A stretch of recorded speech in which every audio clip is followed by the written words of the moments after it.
I was actually curious to know what is the number one thing in terms of Easter dessert in different countries in the world. Luckily, I had a chance to meet many great people across all over the world. They were happy to share their Easter dessert preferences. Hey Christina, greetings from Greece. For Easter, I think is an easy answer for the Greeks is tsoureki. It's a Greek Easter bread, sweet, fluffy, with an amazing flavor. Talking about Easter, I knew it had to be my grandma's mock orange cookies. The cookie itself is a carrot-based cookie and is just soft and delectable, and the icing is an orange-flavored icing. These things are fantastic. Hello from Brazil, Greece! My favorite dessert for Easter is chocolate mousse with fresh fruit and some Brazilian nuts on top. I love it. Number one, chocolate eggs. They can be very large or very small with tiny toys inside. Or the second one, rosca de Pascua. And it's a bread ring topped with sprinkles, candied fruits, chocolate drizzles, and pastry cream. My favorite Easter dessert is called torrijas. It's basically a slice of stale bread soaked in milk. They are super easy to prepare and very delicious. Hello from Barcelona, Spain. The first thing that comes to my mind when I think of an Easter dessert is what we call mona de Pascua. And mona consists on a cake with an egg-shaped chocolate thingy on top. First one is chocolate Easter eggs. For us, Easter eggs are at least 50-60 centimeters tall or maybe even bigger, and there is always a present inside. And then the second one instead is what we call colomba, which means dove in English. It is delicious. Even in my own country, I got different answers. Easter dessert that comes to my mind is beautiful spiced cupcakes with candied fruits decorated with tiny milk chocolate eggs of various colors. Delicious. For me, as a truly Lithuanian, honey is the same thing. So when I'm thinking about the Easter dessert, it must be a honey cake. When talking about my own Easter dessert preference, I probably relate to those who mention Easter eggs and Easter cake. So the conclusion is that there is no one particular dessert, and even if there is most common national meal, people still prefer their own food choice. After hearing all these answers, I was not sure what I wanted to bake in the end. And I had mixed feelings about eggs, bunnies, Easter baskets, chocolate eggs, and so on. I decided to leave all that and just came back to my roots. In my mind, I came back to my green garden where our Easter table was always decorated with some greens picked up just from the fields. So inspiration came exactly from there. And since spring gives this light and fresh feeling, I wanted my Easter cake to reflect that. So this is the structure of my Easter cake. The advantage of not using animal product is that everything is so simple and quick to make, even though it sounds quite a lot. You will find all the recipes in my description below. Let's start with a lime cake sponge. First, I start with plant-based yogurt, followed by lime zest and juice, icing sugar, bicarb soda, vegetable oil, and finally, flour.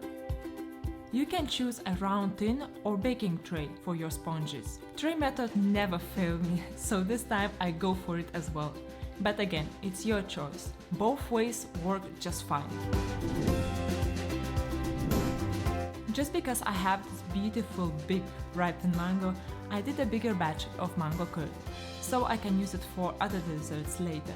However, for this size cake, you will need just half of the recipe. I blend all ingredients except of coconut oil. Pour it in a pan, cook it on a medium heat until it starts to thicken. Be careful and do not overcook it. Remove it from the heat and pour melted coconut oil. Stir well and pass through the sieve. Leave it to cool down for at least a couple of hours. Ideally, you want to do it a day before, so it's perfectly settled. I did syrup using sugar and water ratio 2:1. This step is optional, but I use it to moisture the sponge, enhance the lime flavor, and reduce waste in my kitchen as squeezed limes got a last chance to give its last drop of flavor. First, first and very important thing to know before we even start making tuiles is that we need non-stick pan. The recipe as simple as you see.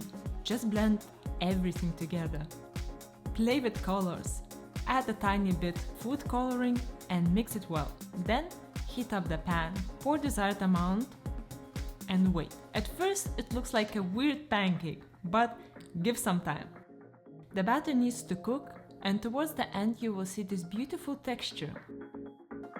I know, this is a bit oily business going on here, but don't worry, there is nothing that soapy water wouldn't help to clean. Let's blitz raw cashews with desiccated coconut and a pinch of salt. After blitzing, let's add 1 tablespoon of maple syrup and the same amount of water. Blitz, and that is it. I'm purposely making different sizes as it looks more playful. For coating, I used coconut milk, which is the leftover from mango curd recipe, and raw shredded coconut. I purposely chose this type of coconut as it gives much more freshness, and I also wanted to create fluffy and light impression as the whole thematic of the cake. I used full fat rich coconut milk, and for this vegan cake frosting I scooped out only coconut cream, which is on top of the can, and left the coconut water aside. I will use this water and squeezed unused limes for cooking later. So all it takes, just whipping. Add 2 tablespoons of icing sugar and some lime juice. You can use a standing mixer or simply whisk by hand. 2 cans of rich coconut cream will be just perfect to fill and lightly coat this size cake. I have this great metal ring which I used as a cutter. I adjusted to 6.5 inch or 16 centimeter width and cut the disc. I got full 3 and 1 of 2 halves, which I will put in one. I lightly soaked my sponge discs with lime syrup and let it sit a bit. Then place sponge in the ring, added whipped coconut cream and generous spoon of mango curd. The same method 4 times. Finally, I put some cream on top layer and let it rest in the fridge to set. Again, ideally overnight. I want to give this kind of rustic look, so we'll spread coconut cream around the cake but not completely covering the layers. Since we have all decoration parts done, let's decorate the cake. The moment I was looking forward to.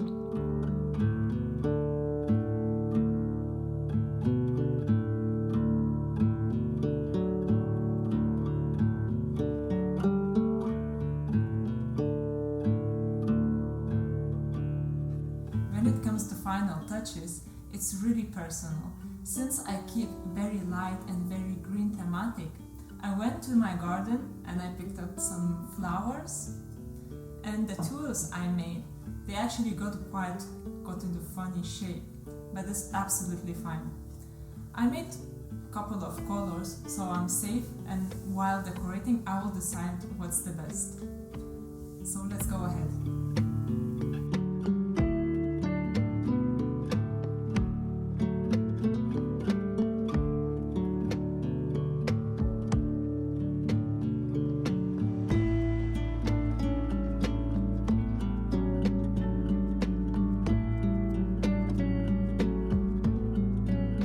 I love candles at home for the table decorations, as it gives coziness. Plus, all these earthy and green elements make me feel as I'm in the nature.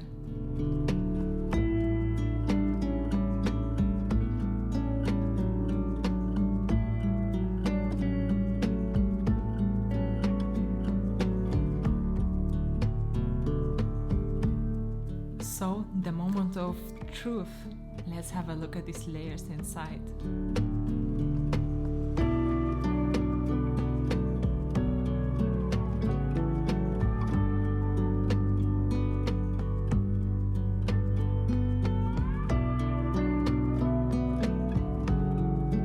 To be honest, I think I managed to achieve what I wanted. Something really light, something really fresh, something green, something white. That's my vegan Easter dessert. I hope you enjoyed, and please, if you give it a try, let me know. Happy Easter everyone, and see you next week.